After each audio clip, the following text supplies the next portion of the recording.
You can study if you like, stuff absolutely necessary. But I would start by just getting out there and meeting people as much as possible and learning as much as possible, and do that by working on projects where possible and wherever you can and however you can, whether that's PAing on union shows and getting onto union shows, or volunteering or working on indie projects. Just get out there, get your hands dirty, meet people, learn as much as you can, do as much as.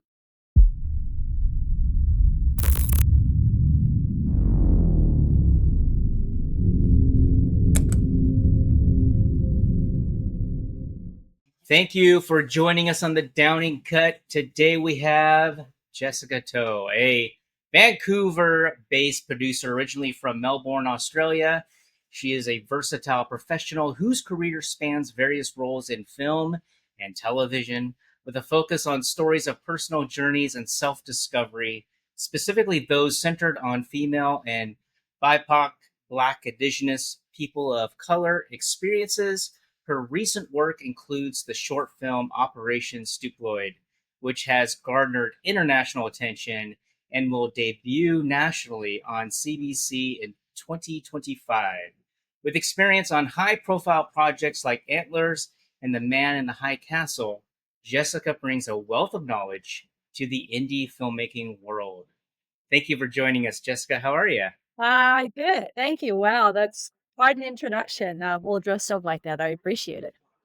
It's all true, Yeah, right? yeah, I guess it is. Yeah, yeah, So, part of the podcast, what we would like to do is understand your journey, because it's really the podcast is geared towards individuals who are growing in their career, may want to start into acting, producing, directing, writing, hmm, etc., or people who are in mid points of the career who want to continue to grow. yeah. And so, I always like to ask everyone, how did your journey start? How did you enter into this field?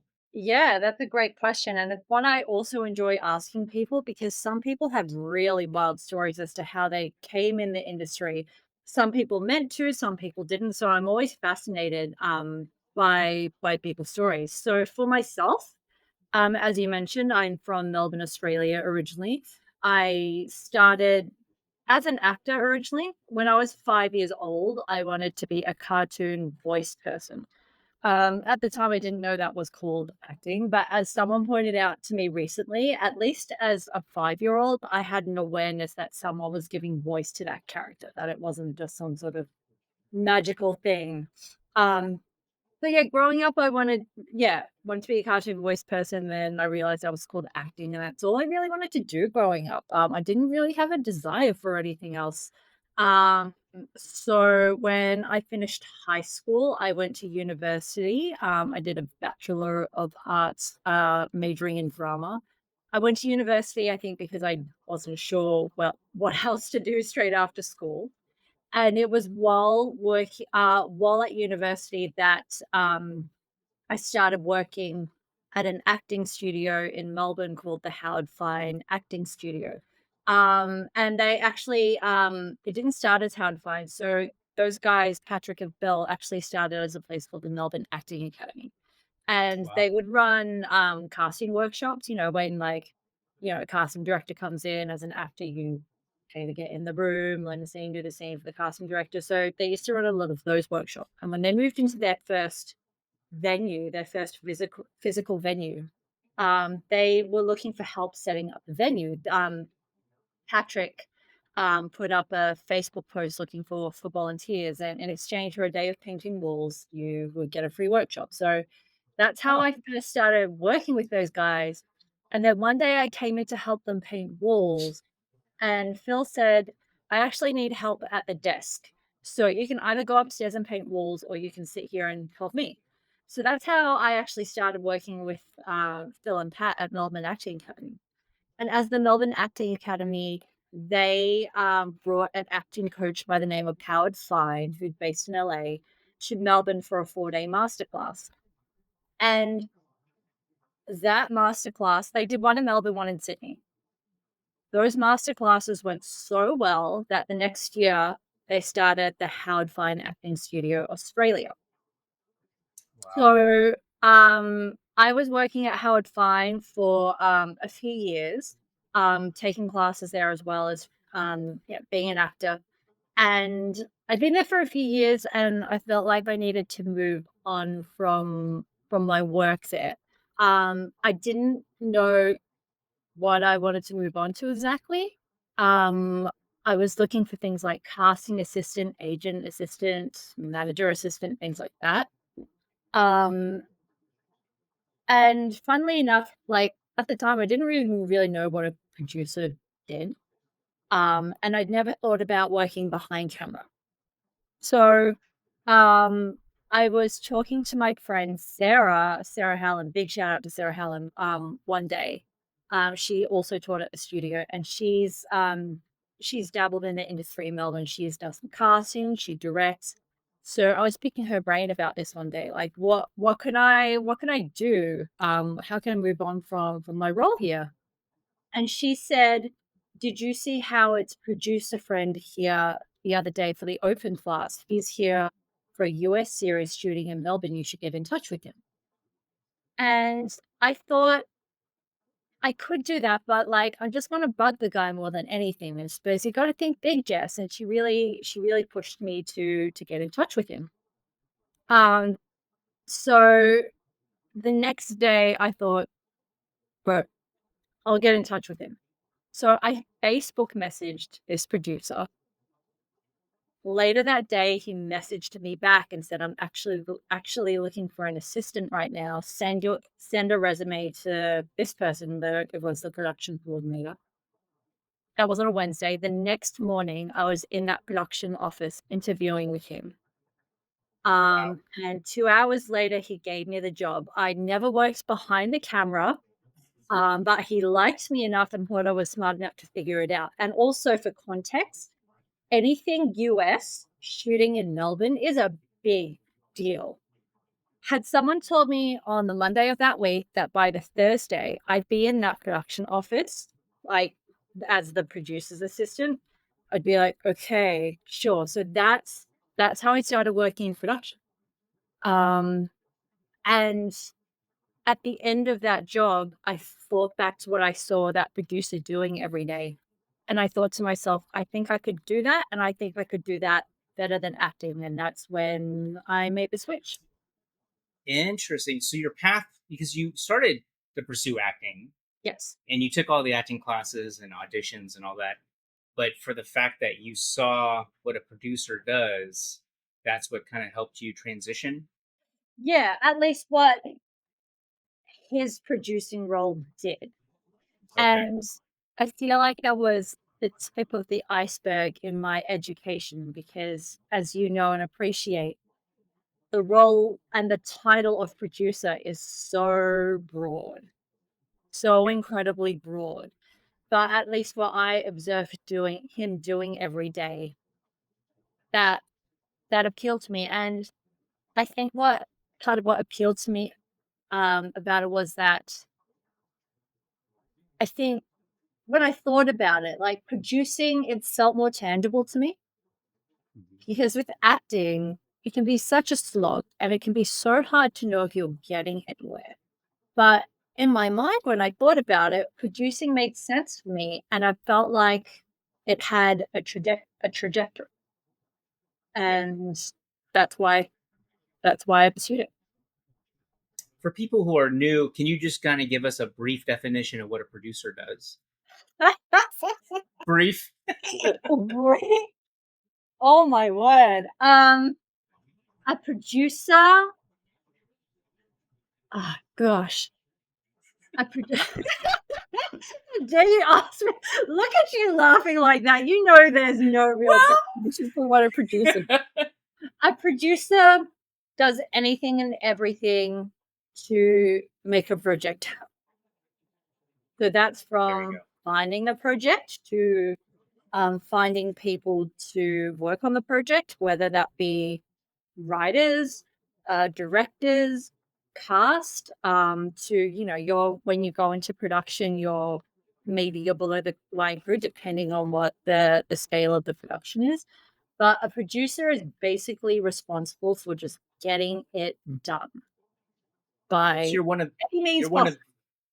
you're one of the first that's hired for the production then. You are the first that's hired, and in many cases, you are the one who goes, "Okay, I have a project now," and you are the one hiring, Yeah. basically. Yeah, you You're are, basically but yeah, you are where everything starts and ends on a yeah. project. Kind of reminds me like in the business world it's project manager, right? That sets up the project, initiates it, funds it, Yeah. fills it, recruits for it, whole nine yards. So, in your experience, and now that you've seen kind of both sides, and you've in your vast, and we're going to go into the detail of your experience, but let me ask you this: what makes a good actor? Ooh, especially from being on both sides of the camera now. Um, Especially being behind the camera, I think that some of the best actors have an awareness of everything that happens outside of their process and what they do as an actor. Because it's not unusual, because actors get treated with such kid gloves a lot of the time. Like an actor arrives on set, they get shuttled to hair and makeup, they get shuttled to costume, they get shuttled back to the green room or their trailer and wait till they're called to set. And then they get on set, they do the blocking, they shoot, and they get told they get really shuffled along. And the majority of actors that I've seen, especially, you know what? Not even just in Vancouver, even in Australia, actually. I think a lot of the actors don't have an appreciation or an awareness of what other crew do and the other departments and all the moving pieces and all the processes that it takes to get to that moment you've done on set. So I think some of the best actors do understand that and are able to work within that process. And honestly, even just having that appreciation, you the fact like when you get an actor that sees everything outside of themselves, you're like, oh, you get it. Right. Does that have to do with ego? Maybe. I don't think it's ego necessarily. I'm not sure it's something actors get taught. Mm, I think I think actors don't at least when I was an actor, I was never really taught that. And I think it's something that comes through time and experience if you're lucky enough to get on set often. Um yeah. I don't think it's necessarily an ego thing because I think you can probably have an awareness of all those things and still have an ego. yes, I that's a mean, good like, point. I'm not gonna name names. I'm not gonna name yeah. names. What brought you to Vancouver? So, um, as you know, this industry and finding work is very much about who you know. And the industry's smaller in Australia. I think in Melbourne, it's more than say probably Sydney or Queensland. I don't know because I've never lived or worked in those places, but I was struggling to find work in Australia and meet a lot of people. And I didn't have a lot to lose by coming to Vancouver and trying because as an Australian, you can get a working holiday visa to Canada like that. Um, so I knew there was filming in Vancouver that was good enough for me. All I really had to lose at the time, because there was nothing keeping me in Melbourne. So all I really had to lose at the time was some time and money. And I had to try. I had to at least try. And if it didn't work out, that's fine. I just go back to Melbourne and pick up where I was. But here we are 6.5 years later.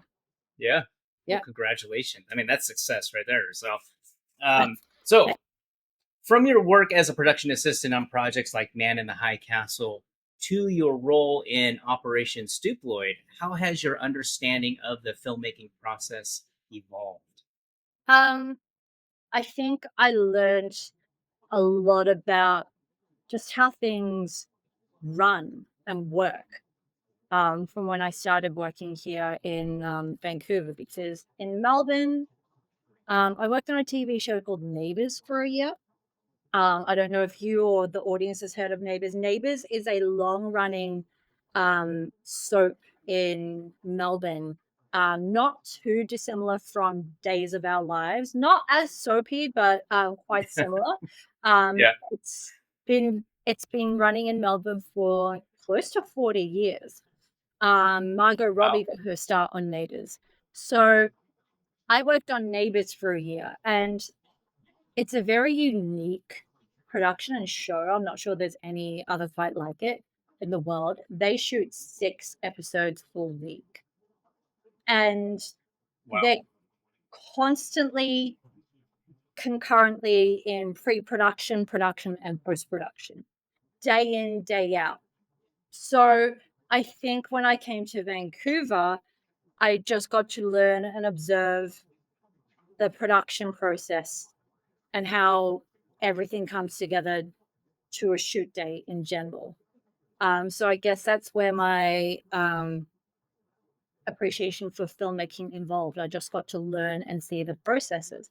And as an assistant to producers and directors, you are often hired when a show starts prepping. So you see the prep of a shoot. You're not with a PA. You're hired for when you start shooting, but as an assistant, you're there for prep. And as an assistant to producers and directors, you are often privy to conversations now that not all people hear, um, about creative things that affect shooting and also logistical things and business things. So I think just being in those positions and being in those rooms and getting to hear a lot of those conversations and be in all those meetings, I think I just became a bit of a sponge and just learned a whole lot about all the tiny and big things that go into shootings. That kind of dives into our next question of, having worked with industry professionals like with films like Antlers and All the Boys, Always and Forever. What have you learned about that dynamics between the directors and their teams? Um, that's a great question because every direct is different and every style is different. And I think every project and every story is different. Um, but I think what's important is having a clear vision and communicating that well and properly with your teams at all times. Because things change a lot for any number of reasons. And so you also have to be able to adapt. But I think strong leadership, clear vision, and communication of that vision is really key. This is like, yeah, communication always seems to be, I mean, across anywhere you I go, business world, corporate world, film, short 100%. film. Yeah. Communication, yeah, adaptation. And I'm also going to throw in collaboration. You've Mm. got to be able to work with everyone. And I think you've got to stay open to ideas coming from anything. And that's where adaptation also comes in because I think there are some directors who are really rigid about what they want and are not open to ideas that can actually make something better. So, what happens in those circumstances? It just becomes a frustrating process for everyone. And you want to tear your hair out, and it's hour, God, 11 or 12 of your day, and it's pouring rain, and it's midnight, and you just want to go home and be dry and warm. Yeah. Wow. So, in your recent film, Operation Stuplloyd, which was screened at the West Sound Film Festival, which is where we met, Yeah. how did this project differ from your previous work, and what unique challenges did you face?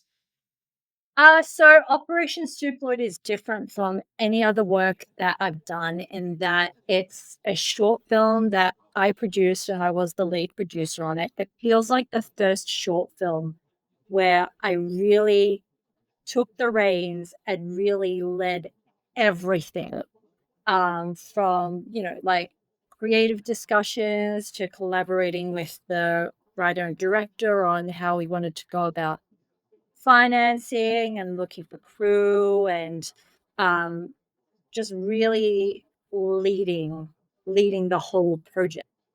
Um, so can you repeat the question again? Yeah, just how it differs. I mean, you pretty Oh, much you've answered it. Yeah, yeah, how it differs from previous work to the challenges that you face, and what is it that you need to overcome, or was yeah. there anything different? So yeah, the difference was that it was my project that I led, rather than being just a gun for hire on someone else's project. Challenges. The first one was just financing the money. Yeah, Um, because there's not a lot of that around for short films. And it's, at least here in Canada, it's competitive. Like finding any money is competitive in Canada, as I think it is anywhere. So that was probably our biggest and first main hurdle, just like finding money. And we did apply for two or three short film funding opportunities. Um, and in the end, the director and I self-financed the project because um, we were we were determined to make it either way. We said, yeah, okay, we're going to shoot it this date, so it gives us this much time to find money, and so within that time, there's this, and this funding opportunity we can apply for. So let's go for it. And then when we lost out on them, we had a come to Jesus moment. And then the director said, "I pledge X amount of money," and I thought, okay, thank God, because at that point I was like, am I just gonna have to foot the whole bill now? But when he pledged some money, I went, oh, okay. If the director puts in this much, I can put in the rest, and we can make it. And um, I think this is how 99% of short films happen. Um, I think this is how most short film and passion projects on this level happen. People just put their own money in. And it kind of sucks that that's what happens and how it has to happen. For myself, I'm really glad we did it, because because we backed ourselves. At the end of the day, we said we were going to do something, and we followed through. We also did this in 2023, which was a bad year for our industry. Um, so I'm glad that we did it and came out of a tough year with something to show for ourselves. yeah, absolutely. What was it like? Like, obviously, what I'm thinking is when you're in regular film production, do you have a say in the casting at all? What do you mean when you say regular film production? Or like, Antlers or Man in the High Oh, Castle? no, no, no. Absolutely not. No. Okay. No. If you have assistant in your title, you really have to know when and where to speak up. And for bigger creative decisions like that, no. Unless someone specifically asks for your opinion or invites opinions, that is not your place. Okay. Yeah. Now, what about your film, Operation Stuplloyd, though? Oh yeah. I mean, I'm the producer. I mean, I get to Yeah. do whatever I want with the project. um, but I didn't. I did everything in collaboration with my writer and director, who did a lot of co-producing. Um, so when it came to casting it, and when it came to a lot of decisions, we would discuss things. And upon reflection, I liked that we had a three-way dynamic because automatically two outweighs one. So that's not to say that that one person wouldn't fight back on their opinion every now and then, and we would listen. But if it had to come down to it, two outweighs. But for things like casting, you really do kind of discuss it, and I think ultimately we all landed on the same decision. Every now and then, I think, like, me and the writer would be like, we like both of these people for fun of people reasons. Then, director, you decide which you like between the two. Was it an open casting call, or did you just reach out to the actors? to see if they were available. For the kids, it was more of an open casting call because with kids, just because of their age, they don't always have a lot of experience. So you've got to we did do an art open casting call. That was me posting on some casting websites, a lot of Facebook groups. I also reached out to a lot of acting schools. And so that's how we went about casting kids.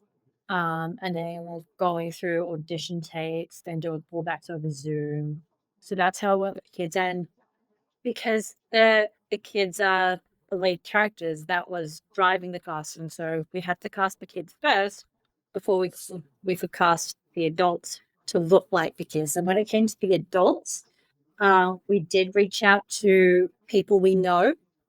So, for example, the adult version of um, Anya, who's wearing a unicorn onesie, that's a friend of mine because once we cast that kid, I'm like, my friend Siobhan looks like Melania.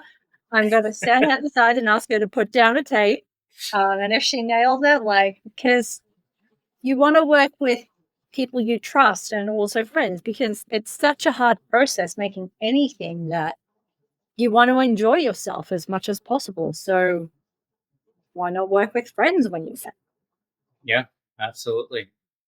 So now you've been a part of productions with varying genres, like romance, love at first sight, Mm-hmm. to horror, which is Antlers. Yeah. How do you adapt your approach when working in such different genres? You know what? On a production level and an execution level, it's all the same. It's all the same because every story is a little bit different.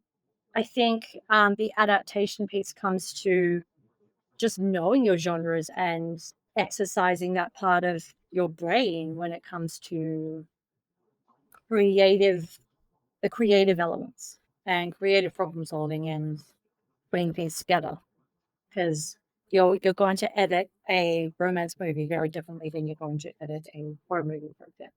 On a Yeah. production level, the execution is more or less the same. Would you say the resources are about the same as well? Or is it harder to find horror type Oh, I mean, resources? uh, God, that's a great question. That purely depends on the studios and how much money any particular show gets for something. Because I think there are a lot of things that, yeah, sure, there's a $500,000 version of that project, but of course, there's a world in which you can make the same thing $10 million. Um, it just depends on how much you can get, and then you make it work within your means. Yeah, it's even in indie. What has from working closely with directors like Chris Foss that what have you applied to your current projects? Has that influenced the way you think on things, your perceptions? It's always interesting just seeing different working styles and leadership styles. I think something that I've applied across the board is collaboration and honestly just being kind to people um, at all stages in all processes, um, and working with people as much as possible and not getting angry at people because yes, we all get frustrated and angry, but um, when people misplace their frustration and anger, that's unfair. That's when Yeah. yeah, that doesn't have a place at any time. Working on projects like The Watchful Eye and then Operation Stuplloyd, what do you find the most rewarding about independent filmmaking? The achievement, the sense of achievement, because especially on an independence level, where you're literally getting your hands dirty a lot of the time, just doing whatever you have to make things happen and run on the day. It's the sense of accomplishment because it is a lot of work that you put into making projects. It is a lot of legwork. And so to come out of it with a finished thing is amazing. And if that finished project gets seen, and seen on a larger scale, like Stuplloyd going on to CBC. That's I'm so proud of that. I am so proud that we we had a script and we had an idea and we couldn't find money from other people, so we backed ourselves and we convinced people to work over a weekend for free. Um, and that everyone was so kind and nice on set, that the film turned out great and people enjoy it, and that um, CBC also liked it enough to agree to put it on their platform. Like we we didn't make it necessarily to sell it to anyone. We made it because we wanted to practice filmmaking. Essentially, that's why we did it.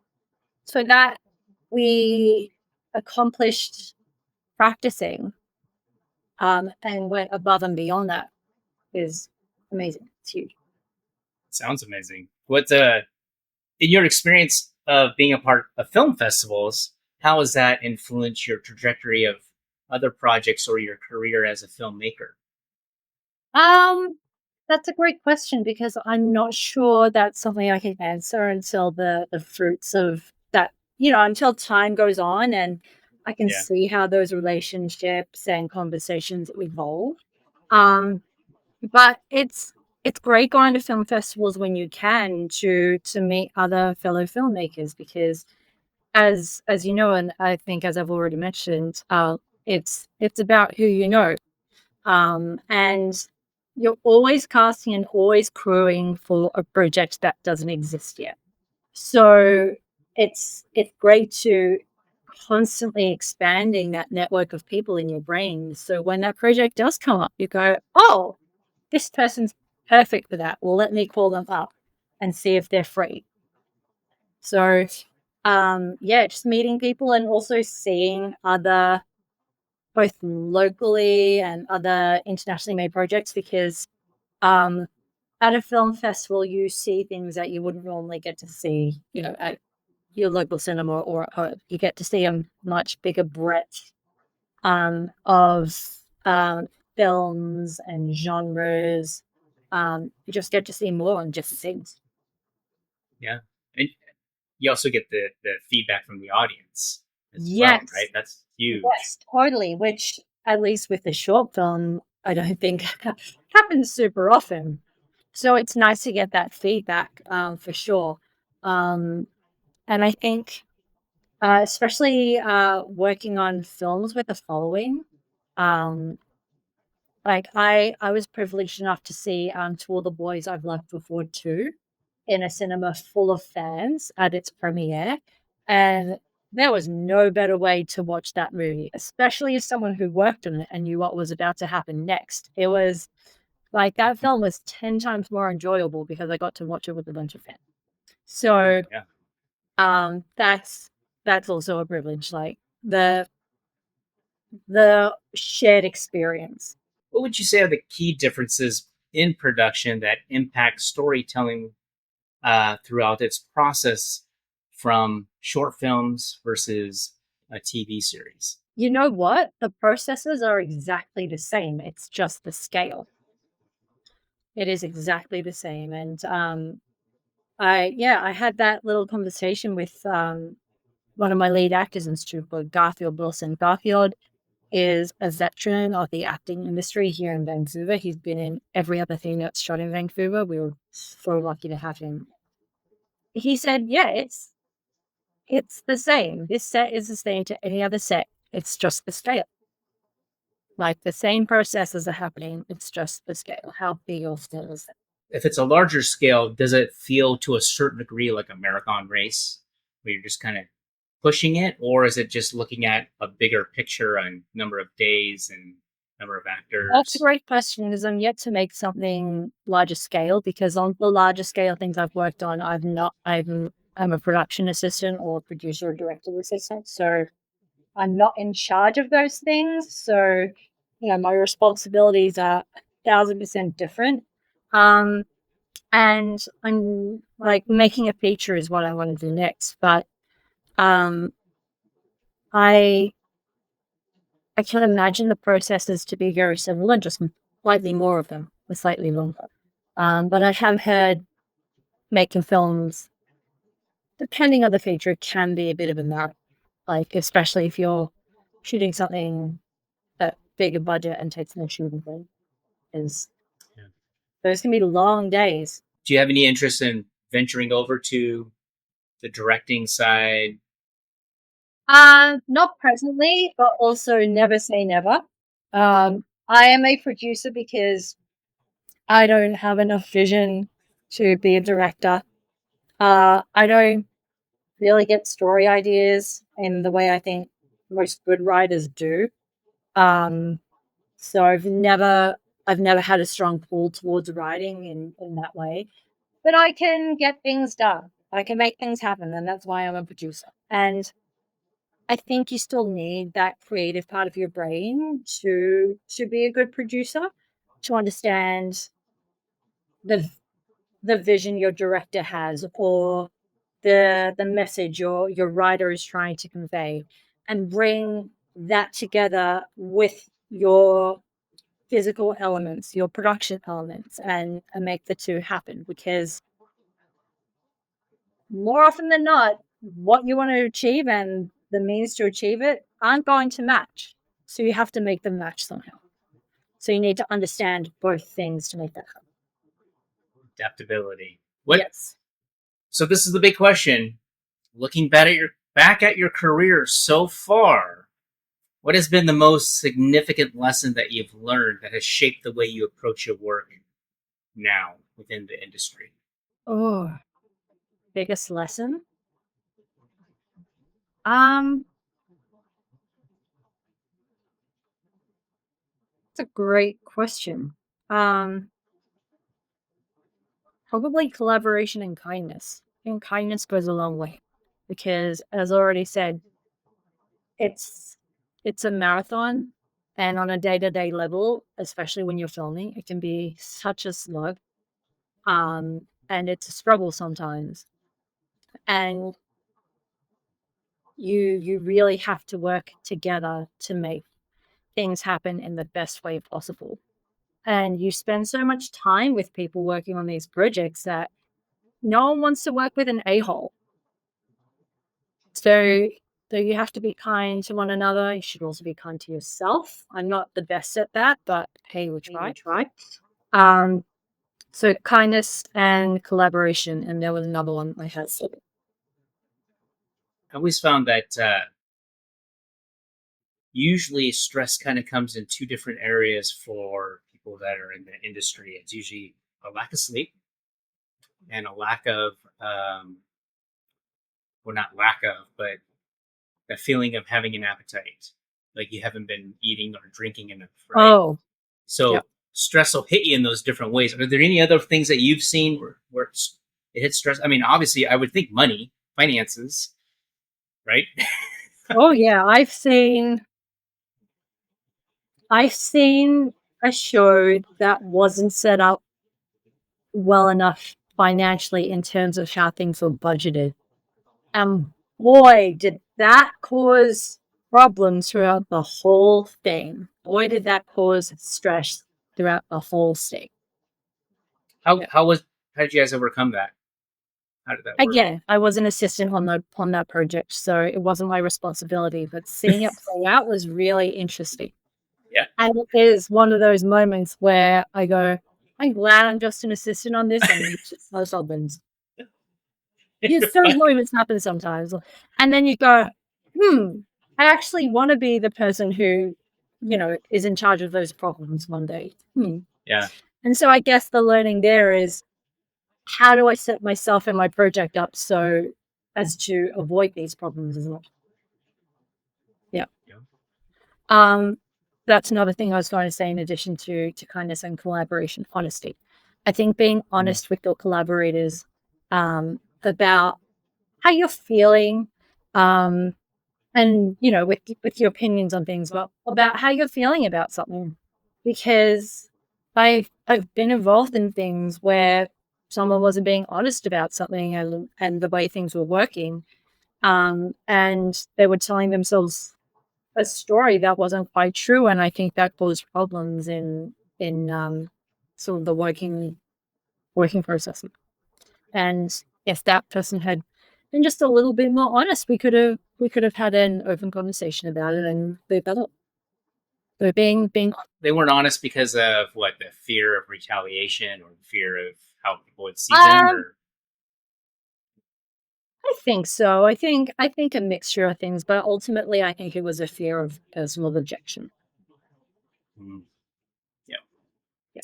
So having that inclusivity, understanding Yeah, that, and I aim to be inclusive as much as possible, within limits, because there are some people who don't need to know everything.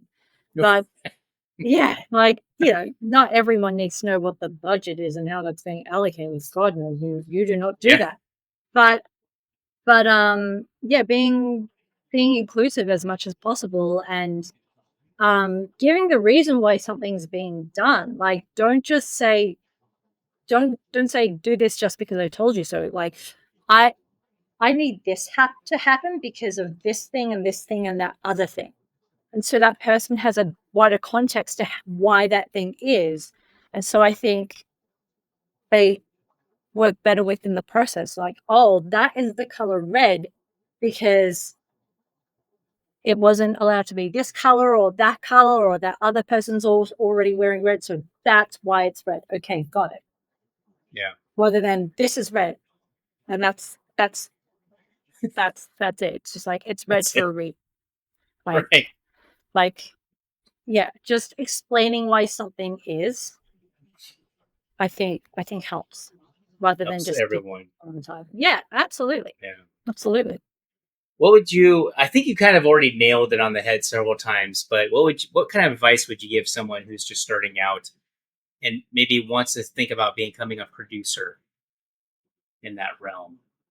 Yeah, I've thought about this. So in Australia, at least, I would advise that person study and start meeting people that way. On this side of the world, um, you can study if you like, stuff absolutely necessary. But I would start by just getting out there and meeting people as much as possible and learning as much as possible, and do that by working on projects where possible, wherever you can and however you can, whether that's PAing on union shows and getting onto union shows, or volunteering or working on indie projects. Just get out there, get your hands dirty, meet people, learn as much as you can, do as much as, and then I think from there you start to find your way. And be organized. Got to be Be organized. organized. That is very key, especially if you're a producer. You've got to be organized. You've got to be on top of your stuff. Yeah. Really true, because you're the be all and end all. So therefore you are the one who is ultimately responsible for it. Yeah. Is there anything you're working on right now or in the near future? Yeah, I'm working on a few feature projects at the moment that are all in development, and ones they're all in various stages. Two of them have scripts. One is still in treatment, and we're moving to outline. Um, I'm plugging away and working on all of those. They've all um, had applications to various different funding opportunities, but they're all seeds that are being watered, and we'll see which ones reps. Very cool. What is your favorite production technology? So I recently worked on a larger show that used an app called Shot lister. Shot Lister. So it's an app where you can, as it describes, create your shot lists. And in it, because I wasn't the director, I didn't use it in that way, but I administrated it in that the director and the DP can put all their shot lists in there. You can attach images, videos, description, like outline the gear needed, special equipment, the size of the shot, who's in it, just all that information. And you can organize it by shooting day or scenes. Oh, And other people on your crew can also download this app. And then as you go through your shooting day, you tick off your shots and it updates live for other people who are following the project. oh, that's awesome. Yeah. And you also can add timings to these shots. So when you're on time, it's green, but when you get behind time, it goes red. Wow. Yeah. Shot this stuff. That's the first time I've heard of it. I'm gonna have to look at that. That's definitely Yeah. valuable. Yeah. Absolutely. And that was a larger show that we used that on, and people loved it. People loved seeing the live updates because, as you know, things can change like that. So um, the director would change as things happen. He would change things up, and if you would see, if you happen to look at the app when that happened, you would see it change. I mean, that's like a good source of communication. Get everyone on the app. Yes, yes, but you can't Because rely on that being your only source of communication. You always need to be communicating as much as absolutely. Yeah, okay, like the director, don't talk to me. I'm looking on the app. Check your app. yeah. We'll talk later. See, yeah, this is a shot. Go do that shot. Right. What are your thoughts on AI within the film industry? Oh, you know what? I think it's still finding its way. I think it's going to be a whole minute before we really see how AI fits into our industry and the world at large. I think it will become a tool. I think it's going to become a tool that we incorporate into our work. And I saw it happen to an extent on the last larger show that I worked on. For example, the art department had to create a bunch of newspaper articles, and they were able to use AI to create those newspaper articles. Whereas prior to AI, that would have been someone, probably one of the producers, sitting there typing out newspaper articles that are being used as set dressing that no one's going to see. But you've got to do it properly, right? So that's an example where I think AI can be used as a tool to say, Jessica, thank you so much for coming on the Downing Cut. How can people reach you if you want uh, to be reached? yes, so the best way is probably on Instagram. My Instagram handle is Jessica QNTO on Instagram. So that's Jessica Q for Queen, M as in Ellie, T for Tom, O for Orange. Awesome. And we'll link that in the show notes. Awesome. I appreciate your time, and thank you so much, and congratulations on your film. Thank you so much. Thank you so much for having me. Is there more festivals you're going to be going to? Yes. So we are going to be at the San Diego International Kids Film Festival later in August. We're going to be at the Black Star International Film Festival in Ghana in Africa in September. And we're still pending at least a dozen more film festival submissions. So fingers and toes crossed for those. But we're really excited to be going on CBC Jan next year. So it's super excited and excited. That's awesome. Well, congratulations again. Thank you for listening to the Downing Cut. I appreciate you joining us on this journey. If you enjoyed the episode, drop a comment with your thoughts and share questions you think I should be asking the guests. Your feedback helps shape the podcast. Until next time, keep exploring, keep learning, and we'll see you in the next episode.